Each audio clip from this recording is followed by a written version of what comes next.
স্বৈরাচার বিদায়ের এক মাসের বেশি সময় পেরিয়ে গেলে এখনো প্রশাসনে আওয়ামী লীগের দুর্নীতিবাজরা বসে আছে বলে অভিযোগ করেছেন বিএনপির স্থায়ী কমিটির সদস্য ডক্টর AZM জাহিদ হোসেন।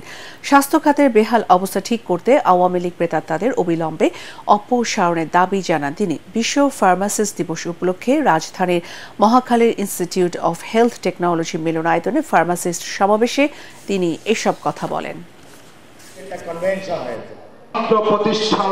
স্বাস্থ্য উপদেষ্টা স্বাস্থ্য সচিবকে বলে দিতে চাই, আমরা দেখতেছি প্রায় 2 মাস হয়ে যাচ্ছে দুর্নীতির সাথে যারা জড়িত, যারা হাজার হাজার টাকা দিয়ে বালিশ কিনছে, যারা হাজার হাজার টাকা দিয়ে মশারি কিনছে, যারা হাজার হাজার টাকা দিয়ে মাস্ক কিনছে, প্রত্যেকটা লোক যার যার চেয়ারে বসে আছে।